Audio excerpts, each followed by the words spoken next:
अस्सलाम वालेकुम नाजरीन, मैं हूं आपकी होस्ट एनीशा और आप देख रहे हैं पाक अलर्ट्स और हमारा show views and reviews with Anisha. अच्छा, आपको बताती चलूं कॉन्गो वायरस के हवाले से आज हम शो कर रहे हैं। हमारा टॉपिक है जी Congo virus. Congo virus Pakistan में मजीद खतरनाक होता जा रहा है। सूबा बलोचिस्तान में केसेस में इजाफे के बाद बलोचिस्तान में हेल्थ इमरजेंसी नाफिज कर दी गई है। कॉन्गो वायरस से हर साल बलोचिस्तान में लोगों की एक बड़ी तादाद न सिर्फ मुतासिर होती है बल्कि इससे हलाकतें भी होती हैं। यंग डॉक्टर एसोसिएशन के तर्जुमान डॉक्टर आरिफ खान के मुताबिक रवां साल से अब तक कॉन्गो के केसेस की तादाद 56 है, जिनमें से 17 अफराद की मौत हो चुकी है। कॉन्गो वायरस क्या है ये जानना जरूरी है। कॉन्गो का मर्ज मवेशियों के जिस्म पर चिपके छींचड़ों से इंसानों में मुंतकिल होता है। ये वायरस मुतासरा जानवरों या इंसानों के खून से इंसानों में फैलता है। अच्छा जी, ये जो है वो कहा जा रहा है कि जानवरों जो है ना, जानवर जो होते हैं उनके जो बॉडी के ऊपर छींचड़े होते हैं उससे और खून जो होता है ब्लड, उससे ये वो होता है। अब इस पे हम जो है ना डिटेल में इस टॉपिक पे बात करेंगे कि जो रिसर्च हमें मिली है और जो डॉक्टर साहब हमारे साथ मौजूद हैं, डॉक्टर साहब क्या कहेंगे इस कॉन्गो वायरस और बड़ा खतरनाक है कि आप देखिए कि इससे मौतें भी हो रही हैं। अच्छा, अब इस पर मैं आपको बताती चलूँ कि आज का जो टॉपिक है इस पर डॉक्टर साहब हमारे साथ मौजूद है, चाइल्ड स्पेशलिस्ट है डॉक्टर आबिद हुसैन मिर्जा साहब। उनको वेलकम करती हूँ। अस्सलाम वालेकुम। जी वालेकुम सलाम। अच्छा डॉक्टर साहब, ये कॉन्गो वायरस और इसका तो ये कह दिया है कि ये जानवरों से और उनके स्किन पे जो छींचड़े हैं और ये चीज़ें तो ये आज रिसर्च निकली, वरना हम तो ये समझ रहे थे कि बस कोई ऐसी एक बीमारी होगी जैसे नॉर्मल हम लोग समझते हैं। ये आपका कहना देखिए बिल्कुल दुरुस्त है कि ये जो कॉन्गो वायरस है जानवर से आता है, एनिमल से आता है ये। लेकिन एनिमल वो भी एनिमल, हर एनिमल नहीं जो इन्फेक्टेड होते हैं। अच्छा हाँ, अच्छा अब इनका ये होता है कि आपका डेंजरस ये इसलिए हुआ कि देखिए अभी आपके पास बिल्ली हैं, डॉग हैं या दूसरी चीज़ें, वो आपके नज़दीक नहीं है या आप जाते हैं उनको हाथ लगाते हैं तो वो ज़रूरी नहीं है कि उसमें इन्फेक्शन हो और आप तक मिल जाए। कुछ चीज़ें एक और वेक्टर है बीच में जी, जो उनको कम्युनिकेट करता है उससे और आपको करता है, उसे कहते हैं टिक्स बाइट। ये खास किस्म का जैसे मच्छर, ये भी एक मच्छर होता है एक तरह का, या वो उससे होता है। वो जो मच्छर जो टिक्स है वो पहले उस इन्फेक्टेड एनिमल को काटेगा, बाइट करेगा, अब ये उड़ा, अब ये आपको काटेगा। अच्छा, वहां से उसको काटने के बाद उड़ा और फिर हमें काटा, आपको काटा, तो ये फैक्टर बनाइए ना। अच्छा, फिर वही वाली बात है जैसे पहले डेंगू की होती थी कि 2 बार काटेगा।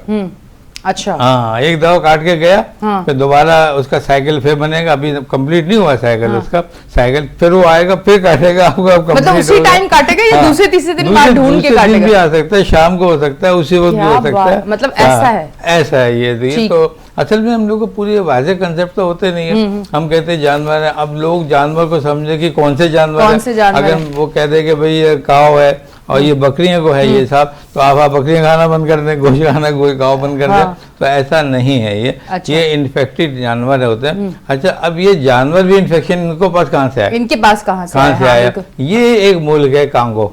अच्छा, रिपब्लिक ऑफ कॉन्गो कहते हैं उसे ना। अच्छा, ये एक मुल्क है, ये वहां से आए इनके पास से। वहां के जो एनिमल थे वो इन्फेक्टेड हुए थे। अच्छा। वहां से फिर वो कैरियर चले, यानी वो जो ट्रेवलर होते हैं ना, फिर वो चले।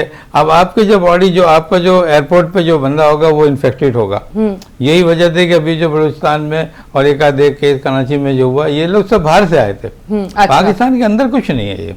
अच्छा, ये कॉन्गो वायरस असल में है क्या? मतलब इससे बुखार चढ़ता है या क्या होता है? इसकी क्या अलामात होती है? ऐसा हुआ था कि ये कांगो तो कंट्री है एक अपना ना, लेकिन एक कांगो एक करीमियन के नाम से एक बंदे साहब थे। ये यूक्रेन है, साउथ रिपब्लिक ऑफ रशिया, उसका एक पहले पार्ट था यूक्रेन में। वहाँ पे ये साहब रहते थे करीमन, उन्होंने इसको डिस्कवर किया था। अच्छा। ये 1944 की बात है ये।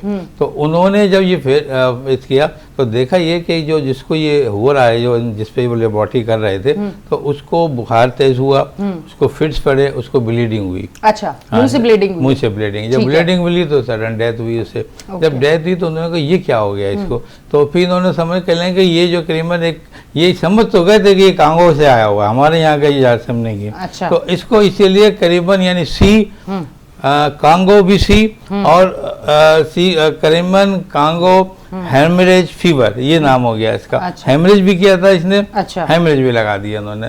तो हालांकि इस तरह से होता नहीं है, जब भी कोई डिस्कवरी होती है तो डेंजरस लफ्ज उसके साथ नहीं लगाया जाता है। कांगो वायरस कर दिया सिंपल आपने, लेकिन उसने हेमरेजिक कांगो वायरस कर दिया वो, तो वो इस वजह से वो डेंजरस हो गया। लेकिन जब फर्दर रिसर्च हुई है 1969 में, और पहले 56 में हुई, फिर 1959 में 69 में हुई, तो उधर एक बल्क में लोगों ने देखा कि ये तो बहुत ज़्यादा, ये कांगो में हुआ था ये। अच्छा। तो बहुत ज़्यादा लोगों के जो है मिलियंस लोग डेथ हुई, मिलियंस में। तो वहाँ से फिर ये बाहर निकला आ गया ना, फिर ये 96-94 में आ गया, वहाँ पे भी बल्क में डेथ हुई इसकी। फिर ये हमारे पास आ गया, ये 2020 में आ गया। अच्छा। 2020 से लेके 2023 तक हम ले तो 356 केसेस इसके रिपोर्ट हुए थे। अच्छा। जिसमें 25% डेथ हुई थी, 25% डेथ हुई थी इसमें। अब ये हमारे नई रिसर्च हमारे पास जो आ रही है कि भाई वो कहते हैं कि 84 के करीब जो है बलूचिस्तान में डिक्लेयर हुए हैं, उनमें से कोई 21 डेथ हुई हैं, उसमें से इसमें से भी 3 जो है ये पख्तूनख्वा में जो है सरहद में हमारा बलूचिस्तान, वहाँ पे 3 वहाँ से निकली और 8 वो, तो ये डेथ हुई है। लेकिन अब भी एट नाउ सबसे ज़्यादा जो प्रॉब्लम है वो अफगानिस्तान में है। अच्छा। हाँ, ये सारी चीज़ें अफगानिस्तान में जमा हुई हैं, वहाँ से ट्रेवलर अंदर आए। अच्छा। वहीं उसी बॉर्डर पे तो उनके ये लगाई है ट्रेवलर। यहाँ की समझ लें आप कि मोर देन जो है तकरीबन समझिए कि 5000 डेथ अफगानिस्तान में हुई हैं इस साल। तो ये तो हमने कहा ना, हमारे पास बुरी खबरें तो आती नहीं है। हाँ। ये तो हम लोग जब स्टडी करते हैं, आगे जाते हैं, डीप में जाते हैं, तो पता चलता है कि ओहो ये सिलसिला हो रहा है इसका। तो हवाले तो ठीक है, क्योंकि हेमरेजिक फीवर हो रहा है, तेज बुखार आ गया इसमें जो है जिस्म का बॉडी एक हो गया। इसमें एक चीज थोड़ा सा डिफरेंट है। अच्छा। और वो ये है कि आंखों फोटोफोबिया होगा। अच्छा। हाँ, यानी इनमें सेंसिटिविटी टू आई होगी, आंखें जो होती है बंद हो जाएगी, आंखों सूरज के सामने वो देख नहीं सकेगा, और इचिंग होगी, स्वेल हो जाएंगी। तो ये इसका एक स्पेसिफिक पार्ट है इसका। अच्छा। इस वायरस का, कांगो वायरस का। अगर इस तरह से कुछ हो तो फिर फौरन से आपने डॉक्टर के पास जाना है। तो वो उसको आप वॉच कर लें अपने बॉडी को। अच्छा, इसी तरह अच्छा ये बहुत जल्दी प्रोसीड करता है ना। अच्छा। यानी इसका जो पीरियड है, इंक्यूबेशन पीरियड होता है वो 2 to 5 डेज है, या 1 to 6 डेज हो जाता है, मगर इसका जो रैपिडली अटैक 3 दिन में हो जाता है। अच्छा। हाँ, जब 3 दिन में होगा तो वो फीवर हाई ग्रेड फीवर हो गया। अच्छा, इवन फिट्स पड़ने लग जाएंगे, जैसे फिट्स आएंगी तो हेमरेज होगा, कहीं ना कहीं से ब्लीडिंग होगी, हो सकता है ब्रेन हेमरेज हो रहा हो। ओह माय गॉड, मतलब बहुत ज्यादा खतरनाक, बहुत ज्यादा खतरनाक। अच्छा डॉक्टर साहब, मुझे ये बताइएगा कि ये अब जो मैंने अभी मेरे पास रिसर्च आई और उसमें मैंने देखा कि जानवरों के जो छींछड़े होते हैं, अब हम जब खाना एक अब पाकिस्तानी, और फिर हमें जो वो एक शौक है खाना खाने का, वो जो चिकनी सी बोटी और वो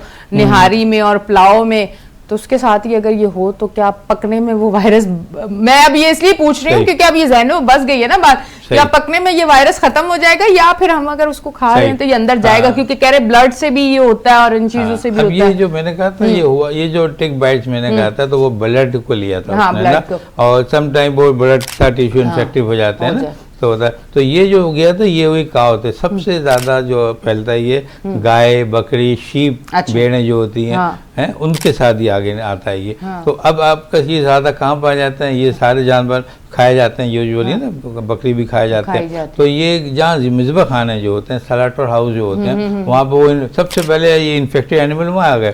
अब वो जो बंदा जो खा रहा है कसाई जो भी है, वो उसको लगेगा सबसे पहले। अब वो जाएगा इलाज कराने हेल्थ, हाँ उधर भी जाएगा और घर पे भी जाएगा। हाँ। ये जो हमारे डॉक्टर जो हेल्थ विजिटर जो डैमेज हुए हैं, जो इनकी डेथ हुई है, वो इस तरह से हुई है कि वो इन्फेक्टेड बंदा आ गया, हॉस्पिटल में आ गया, अब वो इलाज हो रहा है उनका 4, 5, 6, 10 को इन्होंने डिटेक्ट नहीं किया है। अब सिरिंजें भी यूज हो रही है ना, तो ब्लड उनसे उनको लगा, तो इसलिए डेथ हुई। इसका मतलब डॉक्टर साहब कि हम कोरोना से डर रहे थे, इसकी भी बड़ी सेफ्टी की जरूरत है कि आपके डॉक्टर भी जो है वो भी जान की बाजी हार गए ट्रीटमेंट देते वक्त, क्योंकि ये चीजें बड़े सेफ तरीके से करने वाली हैं। बिल्कुल आप सही कह रहे हैं। मैं ये समझता हूँ कि जब हम और आप जब पढ़े लिखे हैं, हमें हाइजीन को समझना चाहिए। हमें रूल्स है, मेडिकल के ये रूल्स हैं, कुछ भी हो कॉमन में हो कि जब भी कोई पेशेंट को टच लें तो आप ग्लव्स जरूर पहन लें, समझे, आप ग्लव्स पहन लें, कुछ डिस्टेंस रखें, आप उसके साथ जो रखें, मास्क आप पहन लें आप। ये जनरल प्रिकॉशंस हैं, ये सब कोरोना की नहीं है, ये जनरल प्रिकॉशन है।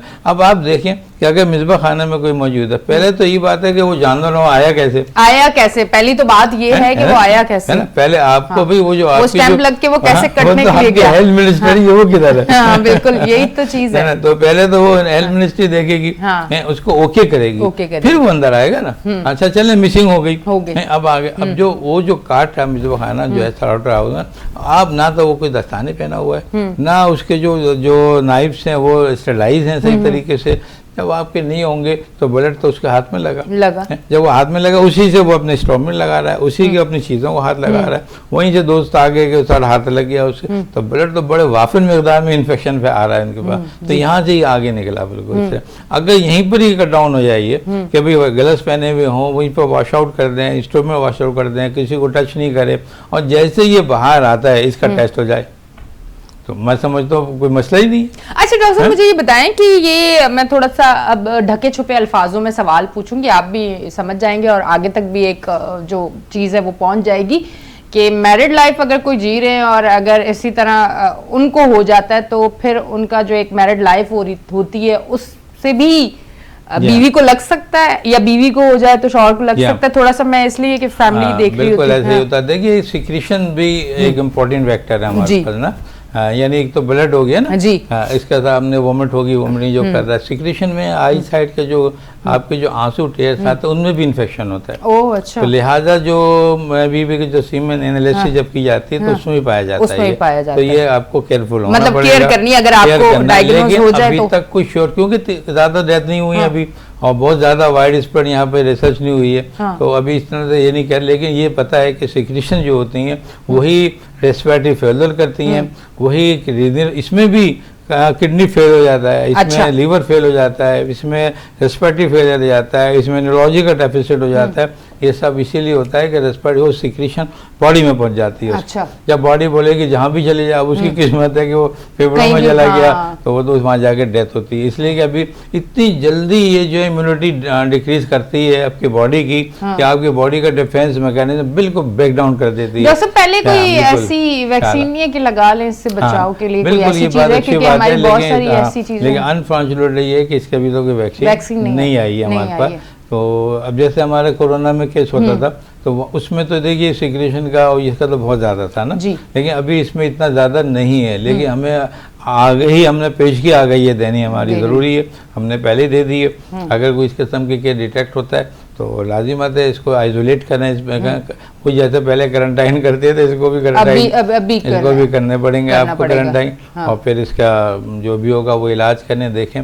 और शुक्र अल्लाह का ये है कि अभी क्योंकि पाकिस्तान में इतने नहीं आए हैं केस, आए हैं ये शुरू से आता है, लेकिन अब जरा अवेयरनेस ज़्यादा होगी ना तो हमारे को पता चल गया भाई ये हो रहा है ऐसा हो रहा है। मैं ये समझता हूँ कि प्रिकॉशन यही है कि जो ट्रेवलर हैं उन पे हमें जरा नजर रखनी चाहिए, थोड़ा सा वो देखना चाहिए। पाकिस्तान में भी जैसे हम टेस्ट होते हैं, अब इसका टेस्ट भी इजाफा कर दें, पीसीआर टेस्ट होता है ब्लड का, वो पीसीआर करें, इसका भी जैसे इसके लिए टेस्ट कौन सा है? हाँ ब्लड सीपीआर कर पीसीआर करते हैं ब्लड का, तो जैसे कोरोना का भी यही करते थे, इनका भी करते हैं, उसमें डिटेक्ट हो जाता है कि एंटीबॉडीज आपकी बॉडी में आ गई हैं तो जरासीम भी आ गया। अच्छा जब ये स्टार्ट में ही अभी पता चला और फिर क्या ट्रीटमेंट होता है, और अल्लाह ना करे ब्लीडिंग शुरू हो जाती है और फिट्स, तो फिर क्या ट्रीटमेंट होता है? अच्छा फिट्स और ब्लीडिंग के बाद क्या बचने के चांसेस कम होते हैं? बहुत ज्यादा कम चांसेस हैं, इवेंचुअली डेथ होती है। अच्छा इसकी वजह ये होती है कि जब कुछ डैमेज हो जाता है, ब्रेन डैमेज हो जाता है। ओह माय गॉड, मतलब ये बड़ा खतरनाक कॉन्गो वायरस है। तो बहुत वायरस है ये, बिल्कुल। हाँ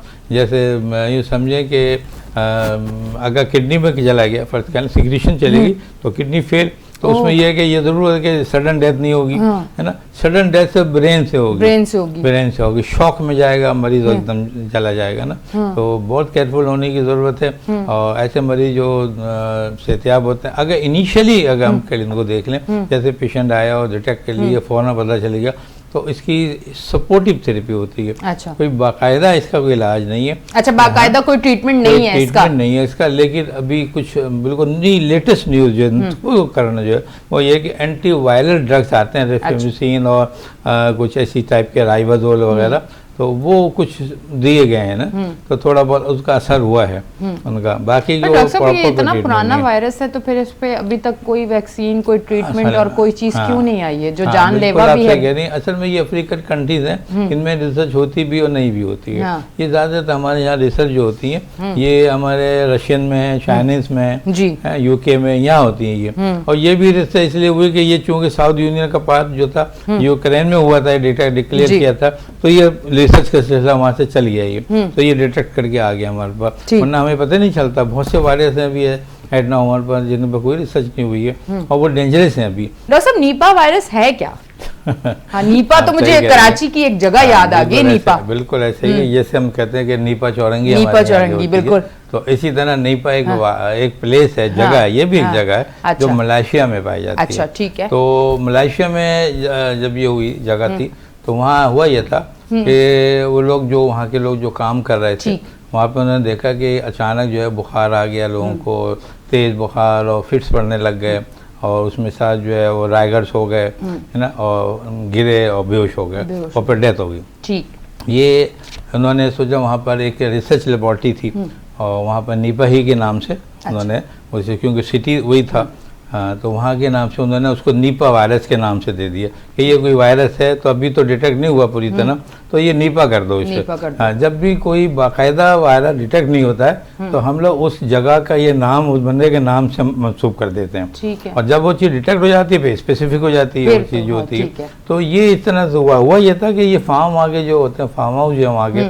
यानी जो समझिए जो किसान जो काम कर रहा है फार्म हाउस पे, तो उसमें मुख्तलिफ किस्म की खाद डाली जाती है। अच्छा। है ना, और वो खाद जो होती है उसमें ये जो पिक आता है ना, पिक है, बैट है, ये जो होती है चमगादड़ें जो होती हैं, तो इन्होंने वहाँ पे उनको जो है बाइट किया सामने ना, और कुछ उनका इन लोगों ने पिक का गोश्त भी खाते हैं वहाँ के कुछ लोग जो होते हैं। अच्छा। तो इसके अंदर वो वायरस था। ओह, अच्छा, उसके नीपा वायरस उसके अंदर था, उसके अंदर था। और फिर उनका गोश्त जो है वो इंसानों ने खाया और जो नॉन मुस्लिम जो थे ज़्यादातर, तो ये हुआ भी उन मुस्लिम, हमारी ये मुस्लिम की बीमारी नहीं है इतनी है। हाँ हाँ, अब चूंकि आ गई अब भी ये आपको पता कि पाकिस्तान में तो हर कुछ होता है कि वो मान लो उस गोशी पक गया, पता लगे आपके पास रिसर्च भी तो हो गया, तो ऐसा हो गया। ये बात आपने बिल्कुल सही की है। तो इसलिए कि ये वायरस है, वायरस के नीपा वाले, फिर ये क्या हुआ वहाँ से फ्लाई करके ये सिंगापुर चला गया। ठीक। हाँ, सिंगापुर में तकरीबन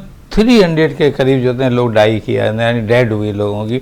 हाँ, तो वहाँ जाके फैल गया काफ़ी लोगों में ये, और इसकी वजह यही थी कि वहाँ ट्रेवलर्स आते थे ज़्यादा और हर किस्म का खाना खाते थे। जब वो इस कब्ज़ में होते तो वो उसमें इन्फेक्टेड होता था वो खाना।